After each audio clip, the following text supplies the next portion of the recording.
First, I'd like to introduce our moderator tonight, Professor Mika Ahuvia from the Stroum Center for Jewish Studies. She's the chair of that department and is also a community partner for this film. So thank you so much.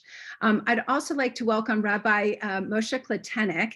I'm very excited that he returns to the film festival for the conversations, and Mika will say a little bit more about your chops. We know that you have quite a few. And I also am really happy that we have an affiliate faculty in the law school at UW. Smadar Ben Natan is going to be joining us, and we're very excited to have the three of you discuss this film. I'm going to step out until the end, and I look forward to the conversation. Thank you all for being here. Oh, one other thing, I wanted to also thank one other of our community partners, which I apologize, I almost forgot. I want to thank, besides the Stroum Center for Jewish Studies, I'm going to have to go back and get to it, and I'll name you afterwards, but I lost track of my computer's had all these issues. So anyways, let's get the panel going. And as the panelists know, I was struggling a moment ago. I think it's the end of the festival is what's happening. So I'll let you guys take it, and I'll thank our other partner afterwards. Thank you. Okay, thank you everybody for joining us. I'm really looking forward to this conversation. So divorce, of course, and marital status are very important to our personal identities, but divorce documentation actually has a strangely important role in the history of Judaism. Some of our earliest documents attesting to Jewish identity are divorce documents from 400 BCE from the island of Elephantine. Women carried divorce documents with them to Masada during the First Jewish War, and even into the Judean desert caves during the Bar Kokhba revolt. We also have divorce documents from the Cairo Geniza. So divorce is a really fascinating topic, and in this movie, we see how it plays out kind of in the modern Israeli context. So I'm going to start with Dr. Ben Natan, human rights lawyer, a scholar, and she just taught a course on religion and law in Israel. Dr. Ben Natan, can you explain a little bit about the structure of law and religion in Israel as it pertains to marriage in particular? Yes, thank you, Mika, for this introduction. And it really requires some explanations because it's very different from what people may know from the United States. So Israel maintains, in fact, two parallel legal systems. One of them is the civilian court system and legal system that we know that any modern state has. But in addition to that, Israel maintains another legal system and court system, which is the religious courts. So the religious courts are not only rabbinical courts, these are religious courts pertaining to all acknowledged religious communities in Israel, both Muslim and Christian and Jewish.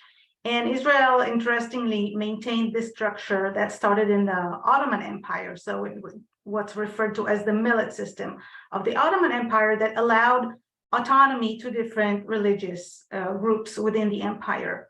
And that continued through the British Mandate, and Israel maintained that system. What does it mean, in fact? So it means that the religious courts, and for the Jewish community, these are the rabbinical courts, they maintain exclusive jurisdiction over matters of marriage and divorce. And there is no civil marriage in Israel. So marriage in Israel can only be acknowledged, can only be conducted through the religious communities. And there's no option of civil marriage. The religious courts have exclusive jurisdiction over marriage and divorce, so no other court or authority can interfere in marriage and divorce, and this is handled in these religious courts according to religious law. So according to the Jewish law or to Sharia law or to Christian law. There are additional subjects that are related to personal status that is wider than marriage and divorce, such as inheritance or other issues related to divorce, like property and custody of children and alimony and all these other things that are related to personal status. These issues are under concurrent jurisdiction of both the civilian courts and the rabbinical courts. So rabbinical courts can have jurisdiction over these topics as well, in addition to marriage and divorce. And it's subject to either the consent of the parties or to the party that actually submits their their motion first to either the civilian court or the religious court. What this means in practice is that even secular people who would not voluntarily go to a religious court are subject to the system in Israel. Second of all, religious law in any religion, and Judaism is not special about that, is patriarchal. So it is very old law, and it originates in a time when women were not considered equal rights bearers, and so women are subject to this system. The other implication is that many people cannot actually get married, because according to religious law, there are people who can't marry each other. So, for example, mixed marriages, or for example, a Kohen cannot marry a divorcee according to Jewish law. So there's a really big crowd in Israel that cannot get married in the religious system, and that creates a paradox. The paradox is that because this system is so religious, many alternatives have been created over the years. So people can get married outside Israel, or have a cohabitation or common law partnership that is acknowledged by the state, and are actually can in this way bypass the religious laws courts altogether. And many people actually do that. So even same-sex marriages are, if they are performed outside Israel, they are recognized or acknowledged by the Ministry of Interior, and same-sex couples are registered as married in Israel, although the rabbinical courts, of course, would not accept that kind of marriage. So this is kind of the background to this discussion. Thank you so much for that. Rabbi Kletenik, please go ahead and unmute yourself. Rabbi Kletenik is an Av Bet Din, which is the head of a religious court of the HaRabanim of Greater Seattle, which is the Pacific Northwest Regional Bet Din. You've handled many divorce cases. Can you tell us about how this legal system operates in the U.S. in similar or different ways than in Israel? Sure. I just want to make one or two comments about what Dr. Ben Natan mentioned, and about patriarchal systems. I'm not disputing that. And by the way, I wasn't consulted by Ben-Gurion 75 years ago when they set up the state as to how the judicial system was set up. And I'm not claiming that there aren't imperfections. And certainly it does not seem to be in consonance with what is a more egalitarian approach that many people in this country and elsewhere are used to. But I do want to say that over 1,000 years ago, there was an enactment, and it is observed by, it was accepted by most communities, and now virtually every rabbinical court abides by it, that a woman cannot be compelled to receive a divorce without her consent. And going back even further, at a time when women were certainly not treated in many societies in the most appropriate way, there was the rabbinical enactment that in the case of a divorce, the husband has certain monetary obligations of support and other aspects that didn't exist in other societies. And just one last point before I talk about how things are different here. The truth is that a woman can initiate a divorce process by coming to the Beit Din, and the Beit Din then summons the husband. And if she has grounds for divorce, which could be that the husband is not meeting his obligations, marital obligations, or according to many views, even if she just tells the court that I no longer feel that I can live together with this person, the court can order the husband to give a divorce. So it's a little bit different. I'm not saying that it's equally balanced than people might imagine. But of course, we live here in a society, in a country where there is a separation of religion and state. And therefore, we can only act in these cases if people come to us, if both parties consent. Now, if one party comes, we can summon the other party, and we can try to convince, often through persuasion, the other party to participate. Sometimes It is different types of social pressure based on the community they're in. Sometimes it's withholding honors within the synagogue of people who refuse to participate. I can say, thank God, our Beit Din has succeeded in releasing 10 agunot, women who were bound in very, very difficult situations through this process. And of course, my role is to do the best that I can for the sake of the parties and to protect their rights within the parameters of Jewish law and within the parameters of the laws of the United States and the state of Washington. And I'm just going to end with the following concept. It is true that there is much broader authority by the Rabbanut in Israel, but at times that could be used for the benefit of a woman. And I just want to share this brief story that I heard directly from the chief rabbi at one of our conferences of a man who was ordered by the rabbinical court to give a divorce. He was wearing a kippah sruga, a knitted kippah, indicating his affiliation. He left the court. He went and he got himself Hasidic garments and false papers, and he flew to Antwerp. He was met at the other end by the police, and the Belgian police arrested him. He was extradited back to Israel.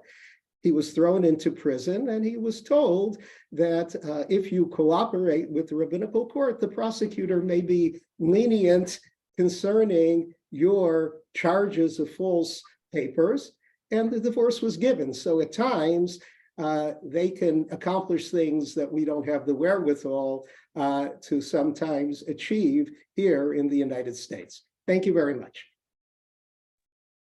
Thank you. Okay, so in this documentary, we see that private tribunals play a really important role. How do they work? Dr. Benetton, can you talk about the Israeli context? Well, private tribunals are trying to serve as an alternative to the formal tribunals. So the formal rabbinical courts, which are dominated by the Orthodox tradition, are state-sponsored. So their status is acknowledged or authorized by state law. Private tribunals are just local initiatives by rabbis who constitute other courts according to Jewish law, but without the sponsorship of the state. So whatever that court does, it's not valid according to secular or civil state law, but it is valid within the community where this court or these religious authorities, these rabbis that establish these tribunals act. So as long as the court has a community legitimacy, it can act as a Beit Din or as a tribunal within that community. And that sometimes would help women who cannot obtain divorce or other things that, or other litigants that cannot obtain what they would want to in the formal courts. They could get it in the private tribunal. The result, though, would not be the same. So in terms of the community around them, they would have a decision from a tribunal that is accepted by the community, and that could alleviate some of the ramifications that Rabbi Kletenik was talking about pressure within the community, but it would not be acknowledged by the state. But there is a proliferation of such communities that could be in non-Orthodox communities, such as conservative and reform, and it could also be within the Orthodox and the ultra-Orthodox community. So even within the ultra-Orthodox community in Israel, many individuals in that community do not want to collaborate or participate in any way in courts that are sponsored by the state. They prefer their own community courts in many matters, not only in family matters, over the state. So these are informal community and religious law-based tribunals that operate alongside state law, and their decisions are valid within the community. I have to say, one of the parts of the documentary that I like the most is when they go to Dr. Sperber's or Rabbi Sperber's private court. I, of course, know him from my research, but he's also, of course, a highly respected rabbi in Israel. And you can see. So I So may- really, Yeah, I may just add to that. Yeah. The scene in the film when they go to that court. So the woman has been seeking divorce for 9 years, and now she has another partner, and she's pregnant. She's going to give birth. Now, if she gives birth to a child from a man that is not her husband, that child would be considered mamzer under Jewish law and would not be able to marry within the Jewish community. So a rabbinical court would not marry that person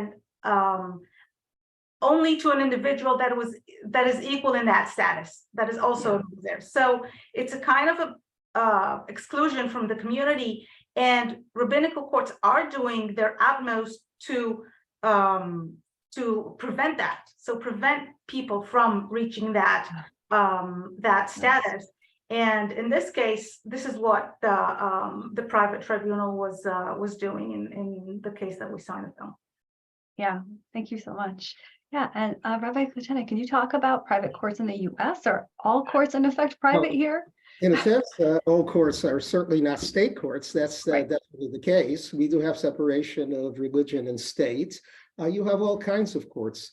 There are many courts that are private courts are for profit, and then you have many courts that are part of nonprofit organizations. For instance, our court is part of the HaRabanim of Greater Seattle, a regional Beit, and we are a nonprofit, or the Beit of America, which is a nonprofit. And in terms of the recognition of these courts, so some courts are only recognized within their communities, others are recognized within the United States, and many are recognized, or there's a group that's recognized by the Rabbanut in Israel and throughout the world. We have been engaged, our court, with divorces in partnership with many Batei Din in Israel, in Europe, London, Paris, and of course all the cities in Israel and throughout the United States. And we work together, but we will usually only work with a court that we recognize and that abide by standards, that are upstanding, that are not in any way swayed by power or by influence or any other way. And we try to do the best for the parties involved. And just another note, in terms of the other aspects besides the divorce itself, when it comes to custody and to monetary division, in a minority of cases for us, almost never are those decided by our court. Usually we are just offering the religious divorce. The others are decided before. We have done it in certain cases when both parties request it. It's more prevalent on on the East Coast and some of the Batei Din, some of the courts. And when one does ask one of the based in the religious courts to decide monetary matters, there is a binding arbitration agreement, and that is held by the courts. But custody, the state always retains the right to change. So sometimes the parties want the court to decide that, but ultimately that decision is not necessarily something that will stand if it is challenged. Yeah. When I teach students about religion in the United States, they're always surprised to hear that there are like Jewish and Catholic and Muslim courts that are just operating, in parallel to state law, whenever the need arises. So it's interesting to see it in this context. Okay, Dr. Ben-Natan, back to you. Let's talk about religious feminism in Israel. So the hero of our documentary, Batya Kahana-Dror, she's a woman advocate, right? And the tension in the film really relies on kind of seeing her in action. Where does this role come from? And can you talk a little bit about the role of women in Israel's rabbinic courts? Yes, absolutely. So the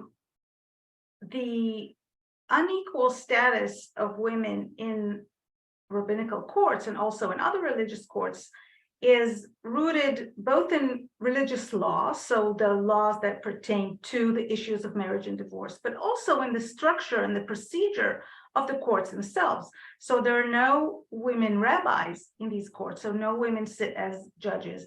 And until a few years ago, the ability of women to also serve as advocates in these courts was limited.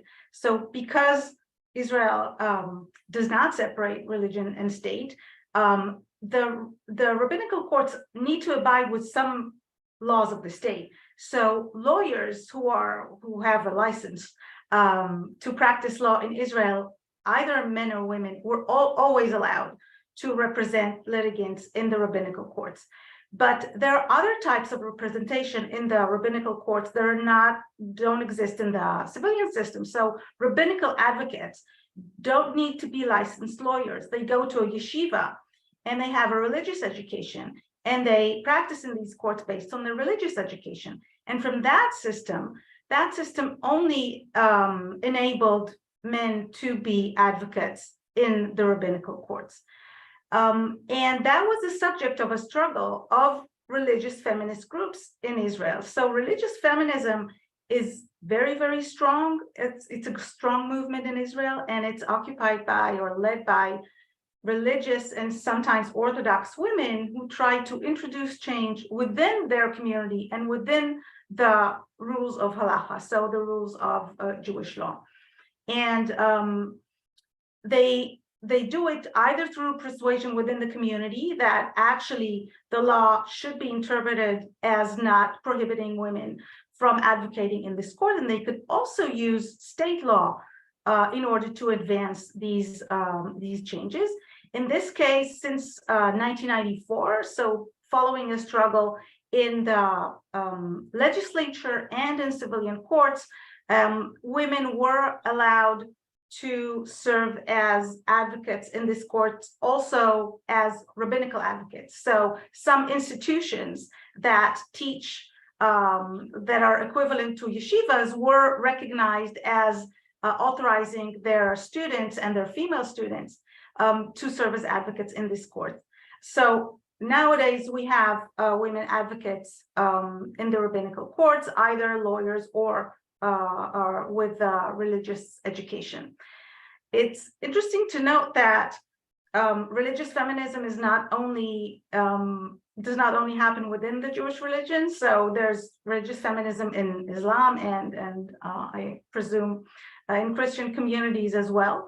And religious Muslim feminists have achieved the appointment of women as qadis, so as judges in the Sharia courts, both in Israel and also in some other predominantly Muslim countries, and even in the occupied territories in Palestine. So that this movement in the Sharia law was successful in this way. Rabbinical courts in Israel still do not acknowledge or do not appoint women as judges.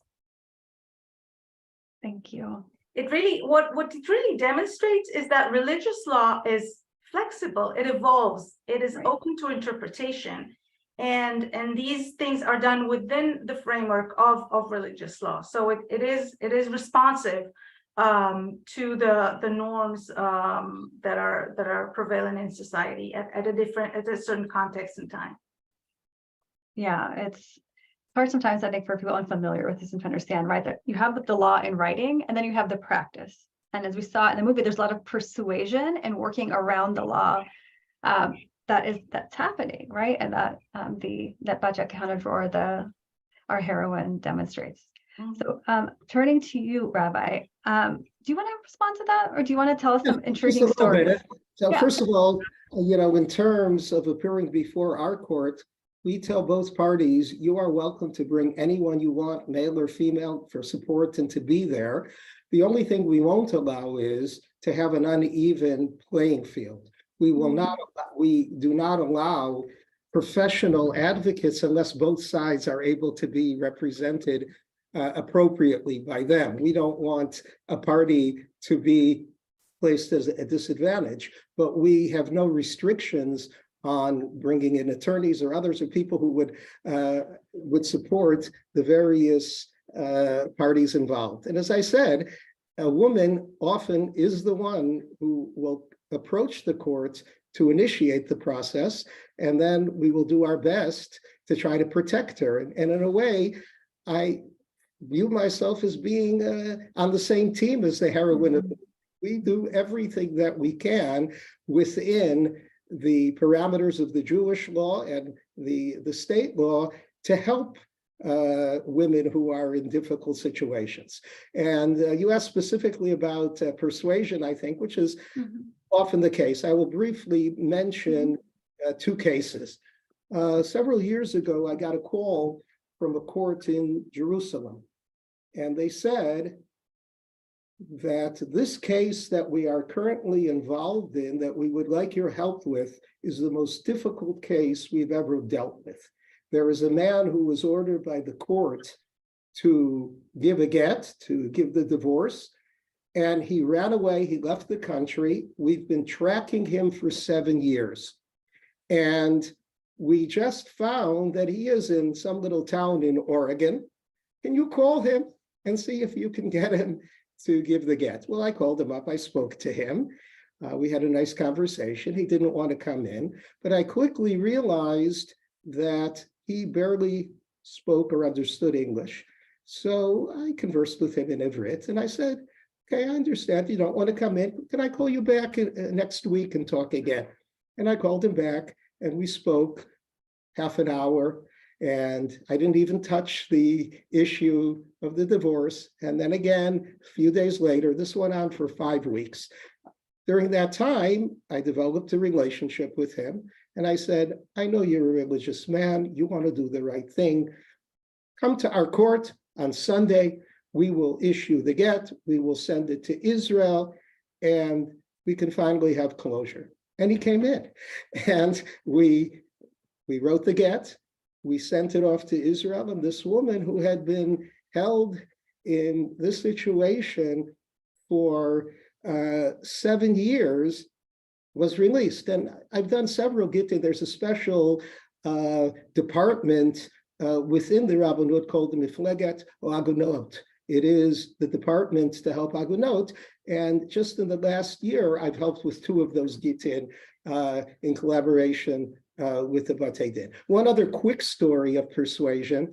During the height of COVID, I received a call from Vancouver, from a rabbi in Vancouver.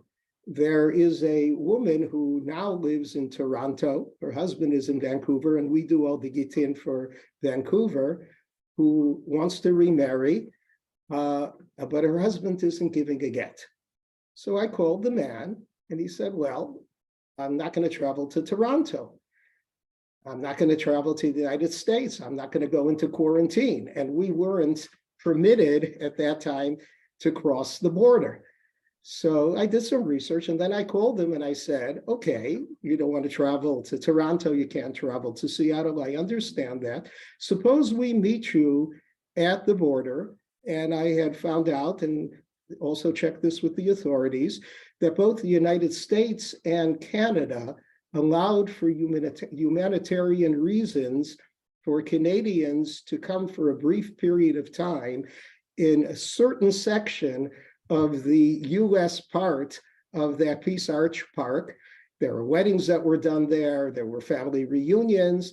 And he agreed to drive there. He jumped over the border. We met him, and I asked the border guards exactly where we could both be. I brought 4 people. I went up together with a scribe to 2 witnesses, and I was going to be an agent. And we went through a special process for when a husband authorizes a get and is in a hurry to leave. And we did that process there.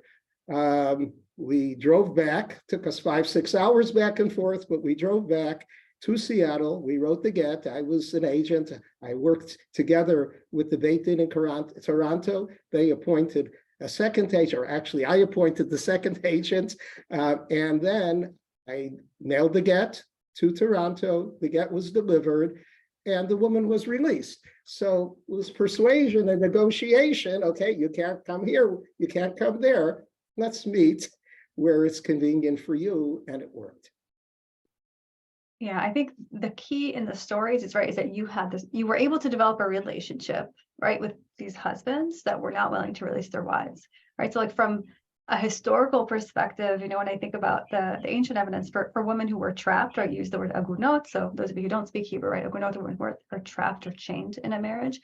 Most of the time, women remain in that situation because their husbands disappear.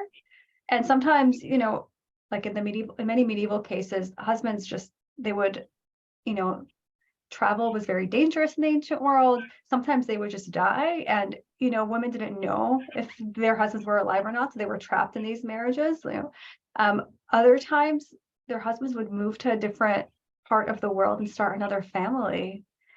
So there's many really sad stories from the medieval world of women who are trapped and unable to communicate with their husbands to get out of these marriages.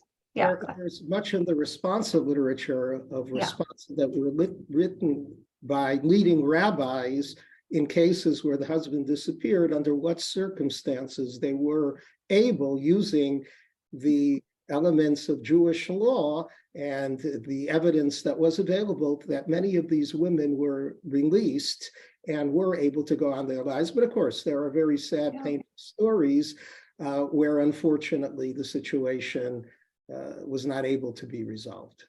But many rabbis spent much time and energy to try to help these women who were in these very, very difficult circumstances.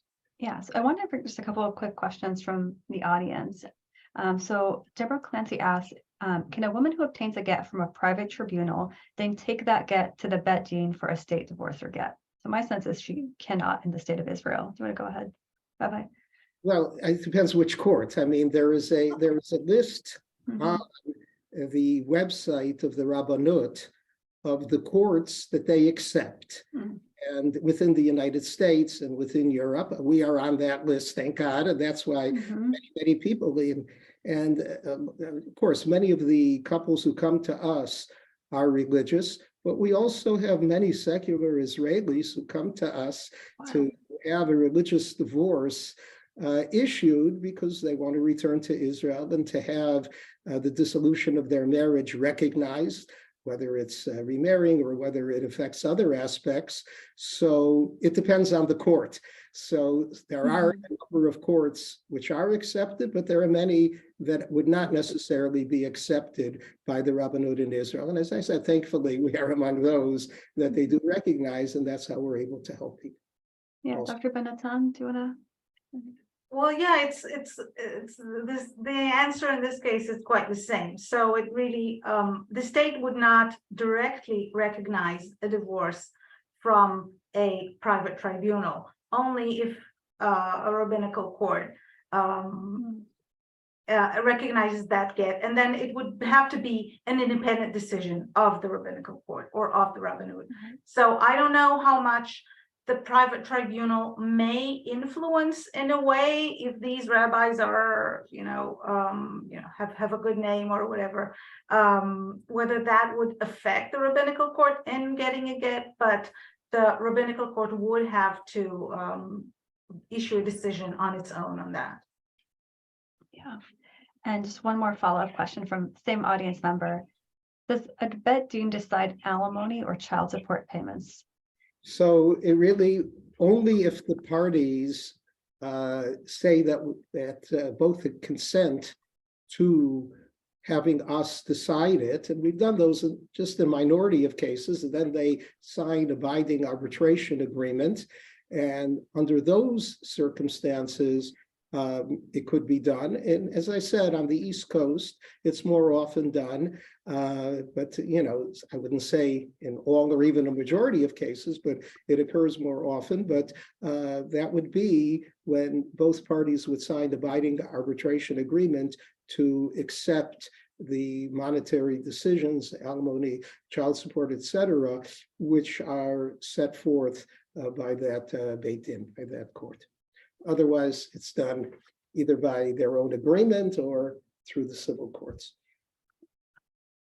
So in Israel, actually, that the answer to the question has changed. So in the past, it would have been a similar situation if both parties consented. The rabbinical court could have given a decision about alimony or child support. However, there were decisions from the civilian courts, so from the Israeli Supreme Court, that the rabbinical courts cannot issue decisions on child support, and that's exclusively now under the civilian family courts. Interestingly, now among various reforms, judicial reforms that are suggested in Israel, one of the initiatives is to again enable the religious courts to give decisions on various civil issues, not only related to personal status, but also with regard to other financial issues relating to family disputes, including child support and alimony. Right. Yes, that was going to be my next question to you. Was kind of how the judicial reforms in Israel were a big So impact. this is exactly one point where they touch on. Yes. Yeah. Thank you. Okay. Rabbi Kletenik, from a halachic perspective, right, from a Jewish legal perspective, how can the condition of agunot be prevented? Right? How do we right? It's a very fatal situation. Like how do you address this?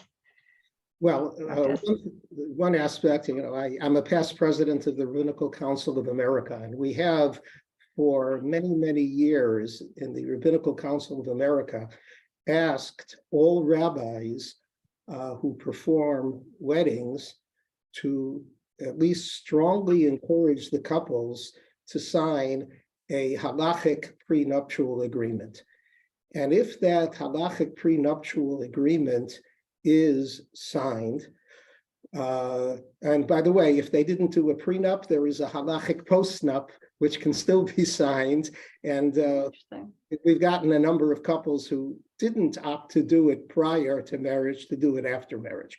And in the United States, those are fully enforceable. And the way it essentially works is that when it's clear that the marriage is over, the woman can present the prenup to a Beit, and then there is an assessment of, sometimes depending on what is the cost of living in that particular place, enough to get lodging and food for a day, $150, $200 a day that is assessed against that party. And as I said, every time this has been challenged in the secular courts in the United States, the prenup has been upheld, and the court has compelled the husband to pay that money. In Canada, it's a little trickier. That we've recently devised a special prenup for Canada, which hopefully will work also within the Canadian court system, but within the United States, it definitely is upheld, and that is a tremendous safeguard for women before they enter into marriage, to hopefully avert being caught in a situation of being an aguna. Great, thank you. Okay, so two questions I guess somewhat related from the audience. So Deborah asked, what are the approximate percentages of gets that actually go through to dissolution in Israel? In other words, are most gets successful, or how many are challenged? If you can answer that, Dr. Benatan. Well, I don't have the numbers for research, but I've been living in Israel for over 40 years. The number of agunot is not very high in the total caseload of divorce cases. So most divorce cases are resolved, of course. These are extreme cases where the husbands refuse to give a get. And I would maybe just add to that, following up on previous issues that were raised. At least in the interpretation of rabbinical courts in Israel, the get does not only has to come with the consent or from the husband, but it needs to be voluntary. So he needs to voluntarily agree to give the get. And that is why some of the sanctions, even like the benefits that the rabbinical courts have by the support of the state that can enable them all kinds of sanctions, like holding credit cards or preventing people from exiting the country or even jailing people. Some of them would not use these sanctions because then they would see the get as not being voluntary. So persuasion here has really enhanced importance because enforcement would not work in the view of that interpretation. Yeah. And I just, without going into it, it's an intricate halachic matter, even within the Rabbanut or the courts, they're using their ability of, let's say, imprisoning somebody. There are different reasons for imprisoning them. The case that I mentioned before, many more where the person was in prison for another offense, many of the courts who wouldn't normally accept what they consider the coercion through this would accept it because it wasn't directly related to the get. But it really depends. And yes, there is a halachic basis for imprisoning even without that, according to many views. And as you're correct, that some courts would not accept that. And of course, there are some people whose whole point is to inflict as much pain as they can upon their past spouse. And in a minority of cases, people have sat in prison for 7 years and 10 years and otherwise and refused to give a get. But that's a very difficult situation. But that's the minority of cases. Yeah. So a related question from audience member named Sarah is, how common are agunot in the United States? I don't know if that's a... Well, I mean, there are cases, as I said, that often they're resolved, and there are organizations now that after a religious court has given a divorce, sometimes their approach is that they will hold demonstrations in front of a business or a home of a person. That is an approach that is used by some. But, often we try to resolve them through the other methods, through persuasion, through social pressure, short of that, but some, and through other means. But unfortunately, there are cases that go unresolved. Thank God, all the cases we've dealt with, we've been able to ultimately resolve. I can't say that happens. Yeah, I think, go ahead. I want to add something on that, because the monopoly that, although the cases of agunot are a minority, the monopoly of the husband over the get has other consequences. So it gives the party, the husband as a party to a divorce dispute, a leverage within the entire, like the whole host of issues that are involved in a divorce dispute, to negotiate differently with the woman. So in a divorce dispute, the woman can be asked to give up some property or some other issues that are of concern to her, like custody over children or alimony, as a condition for the husband to then give the get. So it gives an extra leverage. So the effects of it are not limited to women not being able to get out of a marriage, but it affects the entire management of divorce disputes and the rights of women within that process. I just want to say, I disagree with the term monopoly. I'm not saying that the roles are equal, but a woman can refuse to receive a divorce. And I know of a number of cases where a woman has refused to receive a divorce until she received a certain settlement, whether it's financial or otherwise. Now, again, I'm not saying that the situation is perfect or that the two parties are exactly equal, but because of this edict that was issued 1,000 years ago, a woman cannot be compelled to give a divorce. And although it's much less prevalent than the husband using that, to try to extract concessions, there are cases where it works in the reverse.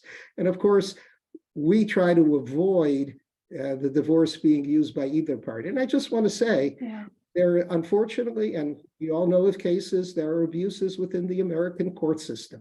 I know of women who have been treated horribly, and so no system is perfect, and I'm not claiming that the situation is perfect, but I think that the legitimate rabbinical courts do their utmost to try to protect the rights of the woman within what we can do to the best of our ability. Does it always work? Clearly not. But it doesn't always work in any court system. When you deal with human beings, things don't always work the way we would like them to work. But again, the woman can also refuse a get. And I think that's important for people to realize. Yeah. And I just want to acknowledge, I think it's really important that both of you are sharing your perspective, because, watching this film, on the one hand, it's painful, I think, as a woman to watch and to the patriarchy is really kind of hammered home here. But on the other hand, I teach my students this all the time, it's not quite as simple. These things are more complicated, as you both said. Persuasion is a really important role here. It's important. Bad actors will use any system and try to hurt the other party within it. Exactly. And that is the situation. And there is a tendency, I think, in the filmmaking world to want to highlight how evil orthodoxy is and religion is, especially towards women, and if I don't think we should use this film as the sum total of what a religious life is like, or religious marriage is like. Okay, Pamela, let me let you. I think that's a perfect entree. So I had two questions, and I think that was exactly where I wanted to land. But my first question was about the discomfort watching the film as a woman, and I was curious, Rabbi Kletenik, in particular, about the gentleman who's impaired. Right, he was in a car accident. So can you talk a little bit about, because this is where your bioethics background also comes to bear, can you explain a little bit about that case and what happens if someone physically, mentally, or emotionally cannot actually deliver a get? How does that work? So it really depends upon the mental capacity, and there are specific criteria to try to determine the mental capacity, just as in within society, there are definitions, medical definitions, as to what is considered to be mentally incapacitated. Jewish law also has certain criteria for determining that, and it's usually done through observing actions in a series of attempts to communicate and elicit responses. And if it can be established that there is an understanding and consent of both parties, and it could work in the reverse also, unfortunately, and there are such cases.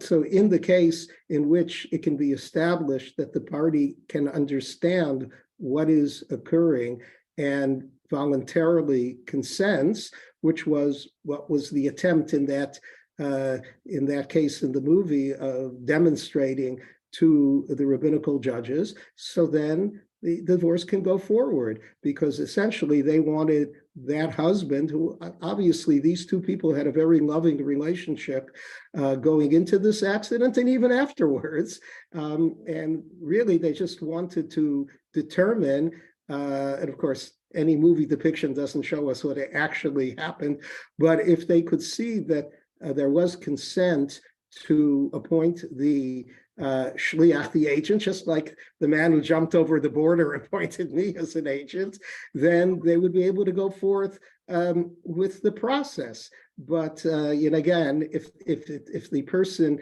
is unable to consent, if either party can't consent, that impedes issuing a get. Well, while we have a rabbi, a legal scholar, and a historian, and they all walked into a Zoom, there is a text that we all share, and that text is the film right now. And so I just wanted to say a couple of final words in closing.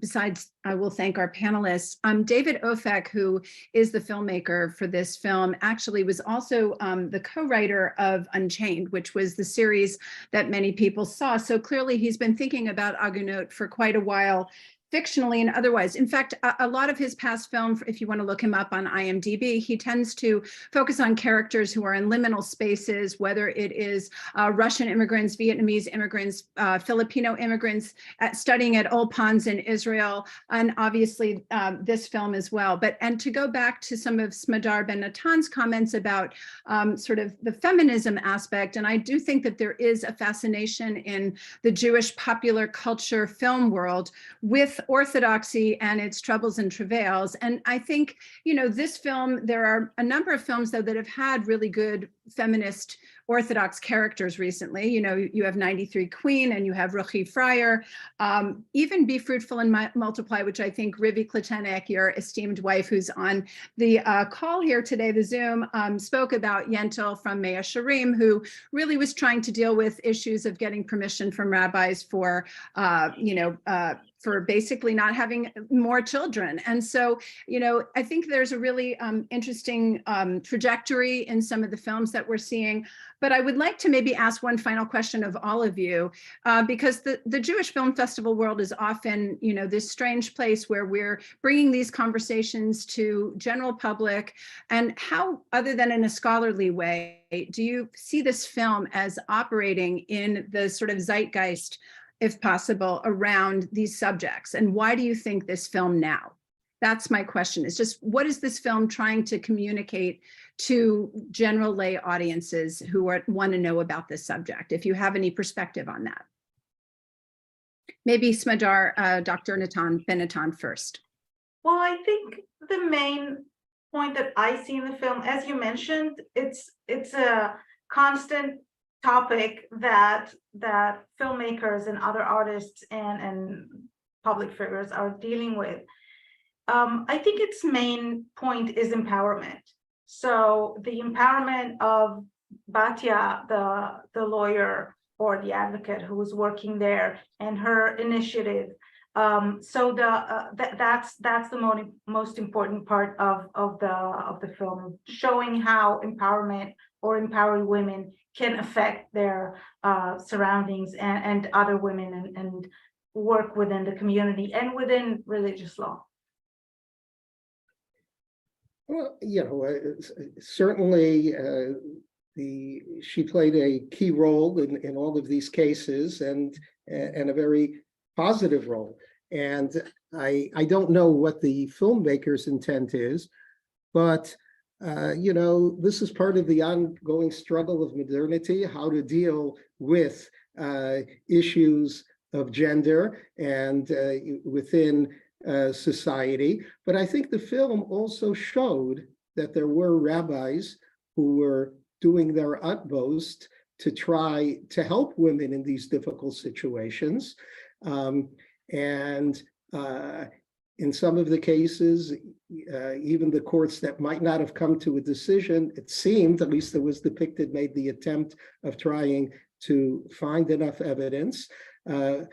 So I think it's true that there are difficult, painful situations within life, and sometimes people are caught within them, and the circumstances of these women certainly is very heartrending, and it's very difficult.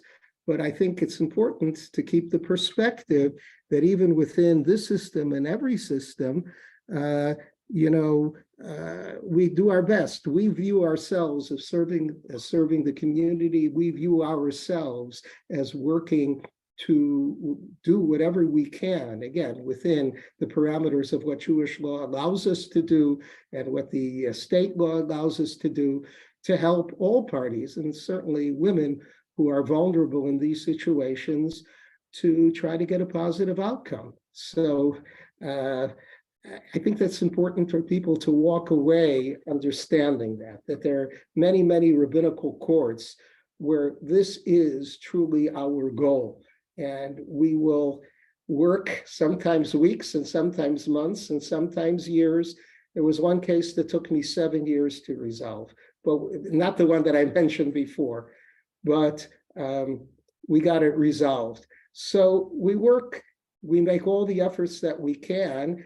And, you know, thank God we've had the privilege to help many women in these difficult circumstances. And people should understand that that's what we try to do, or at least many, many of these courts. I think that's an important perspective. Yeah, so to kind of restate your question, like, why this movie, like, why now? I do think that we're still asking in the US context, like, whether we can hear women's voices and whether we can recognize their subjectivity. And certainly as a historian, that's something that's really hard for me, is that often in the ancient sources, like I can't hear women's voices, or I really struggle to. And this moment, you know, in the United States right now, right, there are states that are passing laws over women's bodies without hearing their voices, without recognizing their right to life and control of their bodies. So these are really serious, important questions that, you know, we have not figured out in this country. So it makes sense that we turn to another country and another context to try to think through these really huge issues. Well, I just want to thank you all. I think that was a very powerful way to end the conversation. Just want to thank each of you for your time tonight and your thoughtfulness. And I want to thank the audience for joining us. Please join us for another week of films. I'd like to thank our moderator, Dr. Mika Ahuvia, Rabbi Moshe Kletenik, and Smadar Ben Natan, Dr. Smadar Ben Natan for joining us. Obviously, if you have any other questions, you can reach out to me and I'll forward them to the panelists. Thank you all for coming and have a great day.